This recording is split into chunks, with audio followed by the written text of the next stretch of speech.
Budget ಮಂಡನೆಗೆ ಕೇಂದ್ರದ budget ಮಂಡನೆಗೆ 15 ದಿನ ಮಾತ್ರ ಬಾಕಿ ಇದೆ. ಜನಸಾಮಾನ್ಯರ ಮೇಲಿನ ಹೊರೆ, ತೆರಿಗೆ ಹೊರೆನೋ ಬೆಲೆ ಏರಿಕೆ ಹೊರೆನೋ ಕಡಿಮೆ ಆಗುತ್ತಾ? ಆಮ್ ಆದ್ಮಿ ಸಾಮಾನ್ಯ ಮನುಷ್ಯನ ಕೈಗೆ ಎಟಕುತ್ತಾ? ಊಟ, ಬಟ್ಟೆ, ಸೂರು, ಅವನ ದೈನಂದಿನ ಅವಶ್ಯಕತೆಗಳ ಒಂದು ಬೆಲೆಗಳು ಇಳಿಯುತ್ತವಾ? ರೂಪಾಯಿ ಮೌಲ್ಯ ಎಷ್ಟು ಕುಸಿತಿದೆ ಅಂದರೆ ಭಾರತದ ಇತಿಹಾಸದಲ್ಲಿಯೇ ರೂಪಾಯಿ ಇಷ್ಟು ಯಾವತ್ತೂ ಕುಸಿತಿರಲಿಲ್ಲ. ಜೊತೆಗೆ ಈ ಕುಸಿತ ಆಗ್ತಾ ಇದ್ದಂತೆಯೇ ಅಗತ್ಯ ವಸ್ತುಗಳ ಬೆಲೆ ಏರಿಕೆ ಆಗುತ್ತೆ. ಬೆಲೆ ಏರಿಕೆ ಆಯಿತು ಅಂತ ಸಂಬಳ ಜಾಸ್ತಿ ಆಗಲ್ಲ, ಅವರ ಆದಾಯ ವೃದ್ಧಿ ಆಗಿಬಿಡಲ್ಲ.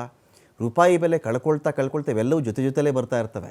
ರೂಪಾಯಿ ಬೆಲೆ ಕಡಿಮೆ ಆಗಿಬಿಡ್ತು ಅಂಥೇಳಿ ಯಾರಿಗೂ ಸಂಬಳ ಜಾಸ್ತಿ ಆಗಲ್ಲ, ಆದಾಯ ಜಾಸ್ತಿ ಆಗಲ್ಲ, ಉದ್ಯೋಗ ಜಾಸ್ತಿ ಆಗಲ್ಲ. ರೂಪಾಯಿ ಬೆಲೆ ಎಷ್ಟೆಷ್ಟು ಬೀಳ್ತಾ ಇರುತ್ತೋ ಇವೆಲ್ಲವೂ ಅಷ್ಟೇ ಕುಸಿತಾ ಹೋಗ್ತವೆ. ಎಲ್ಲವೂ ನಿಮಗೆ ಉದ್ಯೋಗ ಸೃಷ್ಟಿ ಆಗಲ್ಲ, ಹೊಸ ಕಂಪ್ನಿಗಳು ಬರಲ್ಲ.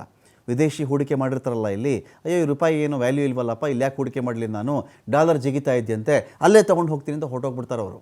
ಈ ಸಂದರ್ಭದಲ್ಲಿ ಏನಾಗ್ತಾ ಇದೆ, ಕೇಂದ್ರ ಬಜೆಟ್ ಇಂತಹ ಜನಗಳ ನೆರವಿಗೆ ಬರುತ್ತಾ? ಕಳೆದ 2 ವಾರಗಳಲ್ಲಿ ರೂಪಾಯಿ ಮೌಲ್ಯ 1 ರೂಪಾಯಿಗಿಂತ ಹೆಚ್ಚು ಕುಸಿತ ಕಂಡಿದೆ. ಪೆಟ್ರೋಲ್, ಡೀಸೆಲ್ ಸೇರಿದಂತೆ ಅಗತ್ಯ ವಸ್ತುಗಳ ಬೆಲೆ ಏರಿಕೆ ಆಗಬಹುದು.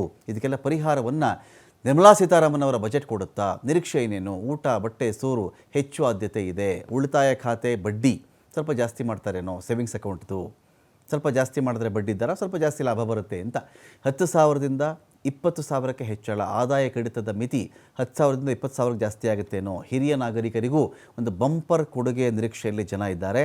ನಿಶ್ಚಿತ ಠೇವಣಿ, ಫಿಕ್ಸ್ಡ್ ಡೆಪಾಸಿಟ್, ಇದರ ಮೇಲೆ ಕಡಿತ 50,000ದಿಂದ ಲಕ್ಷಕ್ಕೆ ಏರಿಕೆ ಆಗುತ್ತೆ ಅಂತ ನಿರೀಕ್ಷೆ ಇದೆ.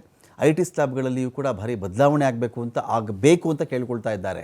ಬಟ್ಟೆಗಳ ಮೇಲಿನ GST ತಗ್ಗಿಸಬೇಕು. ಇನ್ನೂ ಕೂಡ ಬಟ್ಟೆ ಕೊಂಡ್ಕೊಳ್ಳೋಕೆ ಹೋದರೆ ಜಾಸ್ತಿ ಆಗುತ್ತೆ GST, ಅದನ್ನು ಕಡಿಮೆ ಮಾಡಿದ್ರೆ ಒಳ್ಳೆಯದು ಅಂತ ಅನೇಕರು ಹೇಳ್ತಾ ಇದ್ದಾರೆ. ದೇಶೀಯ ಜವಳಿಗೆ ಉತ್ತೇಜನ ಕೊಡಬೇಕು, ತಂತ್ರಜ್ಞಾನದ ಉನ್ನತೀಕರಣ ಯೋಜನೆಗೆ ಒಂದಷ್ಟು ಅನುವು ಮಾಡಿಕೊಡಬೇಕು ಅಂತೆಲ್ಲ ಇದೆ. ಕುಟುಂಬದ ಆದಾಯದಲ್ಲಿ 40% ಹಣ ಊಟಕ್ಕೆ ಹೋಗ್ತಾ ಇದೆ, ಇದನ್ನು ಕಡಿಮೆ ಮಾಡಬೇಕು ಅಂತ. ಇನ್ನು ರೂಪಾಯಿ ಮೌಲ್ಯ ಕುಸಿತ ಆದರೆ ಏನಪ್ಪ ಆಗುತ್ತೆ? ವಿದೇಶದಿಂದ ತರಿಸ್ಕೊಳ್ತಾರಲ್ಲ ವಸ್ತುಗಳು, ಅವುಗಳ ಆಮದು ವೆಚ್ಚ ಜಾಸ್ತಿ ಆಗುತ್ತೆ. ಯಾಕಂದರೆ ನಮ್ಮ ರೂಪಾಯಿ ವಿದೇಶಿ ಕರೆನ್ಸಿಗಳಿಗೆ ಹೋಲಿಸ್ಕೊಂಡಾಗ ಕಡಿಮೆ ಇರುತ್ತಲ್ಲ, ವಿಶೇಷವಾಗಿ ಡಾಲರ್ ಅಂತ ಬಂದಾಗ. ಹಾಗಾಗಿ ಅಂಥ ವಸ್ತುಗಳ ವೆಚ್ಚ ನಮಗೆ ಜಾಸ್ತಿ ಆಗಿಬಿಡ್ತದು. ಆಮದು ಶುಲ್ಕ, ಅದರ ಮೇಲೆ ಇಂಪೋರ್ಟ್ ಟ್ಯಾಕ್ಸ್ ಹಾಕಿದಾಗ ಆಗ ಕೂಡ ಅದು ಬೆಲೆ ಜಾಸ್ತಿ ಆಗುತ್ತೆ. ಜೊತೆಗೆ ಹಣದುಬ್ಬರನೂ ಜಾಸ್ತಿ ಆಗುತ್ತೆ. ಹಣದುಬ್ಬರ ಅಂದರೆ ನಿಮ್ಮ ಬಳಿ ಇರ್ತಕ್ಕಂಥ ಹಣ ಅದರ ಮರ್ಯಾದೆ ಕಳ್ಕೊಂಡು ಹೋಗೋದು. ಯಾವುದು ಯಥೇಚ್ಛ ಆಗಿಬಿಡ್ತೋ, ಹಣದ ಉಬ್ಬರ ಯಥೇಚ್ಛವಾಗಿ ಯಾವುದಾಗ್ಬಿಡ್ತು ಅದಕ್ಕೆ ವ್ಯಾಲ್ಯೂ ಕಡಿಮೆ ಅಂತ.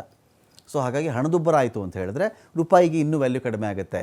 ಅಂದರೆ ಸಿಂಪಲ್ಲಾಗಿ 1 ರೂಪಾಯಿ ಕೊಟ್ಟಾಗ ನಿಮ್ಗೆ ಯಾವ ವಸ್ತು ಬರ್ತಾ ಇತ್ತೋ ಅದಕ್ಕೆ ಇವಾಗ 2.5 ರೂಪಾಯಿ ಕೊಡಿ, ಅದಕ್ಕೆ ಇವಾಗ 4 ರೂಪಾಯಿ ಕೊಡಿ, ಅದಕ್ಕೆ 5 ರೂಪಾಯಿ ಕೊಡಿ ಅಂದಾಗ 1 ರೂಪಾಯಿ ಬೆಲೆ ಜಾಸ್ತಿ ಆಯಿತಾ ಕಡಿಮೆ ಆಯಿತಾ? ಅದರ ಮೌಲ್ಯ ಕಳ್ಕೊಳ್ತಾ ಬಂತದು ಅಂತ.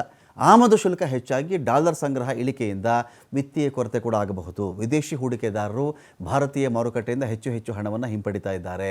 ಭಾರತ ಕಚ್ಚಾ ತೈಲ ನಾವು ಆಮದು ಮಾಡ್ಕೊಳ್ತೀವಲ್ವಾ, ಕ್ರೂಡ್ ಆಯಿಲ್, ವಿದೇಶಗಳಿಂದ ಪೆಟ್ರೋಲ್, ಡೀಸೆಲ್ ಈ ಥರದ್ದು ರೆಡಿ ಆಗಬೇಕು ಅಂದರೆ ಕ್ರೂಡ್ ಆಯಿಲ್ ತರಿಸ್ಕೋತೀವಿ, ಇಲ್ಲಿ ಫಿಲ್ಟರ್ ಮಾಡ್ತೀವಿ ನಾವು. ಅದಕ್ಕೆ ಹೆಚ್ಚಿನ ಹಣ ಖರ್ಚು ಮಾಡಬೇಕಾಗತ್ತೆ. ದೇಶೀಯ ಮಾರುಕಟ್ಟೆಯಲ್ಲಿ ಕಚ್ಚಾ ತೈಲ ಬೆಲೆ ಏರಿಕೆ ಆಗುತ್ತೆ. ರಫ್ತುದಾರರಿಗೆ ಮಾತ್ರ ಲಾಭ, ಯಾಕಂದರೆ ಇಲ್ಲಿಂದ ರೂಪಾಯಿನಲ್ಲಿ ಅವ್ರು ಮಾಡ್ಕೊಂಡು ಆ ಕಡೆ ಡಾಲರಲ್ಲಿ ಕೊಡ್ತಾರಲ್ಲ, ಅವ್ರಿಗೆ ಲಾಭ ಆಗುತ್ತೆ. ಆಮದು ಮಾಡ್ಕೊಳ್ಳೋವೆಲ್ಲವೂ ಕೂಡ ನಮಗೆ ಕಾಸ್ಟ್ಲಿ ಆಗುತ್ತೆ.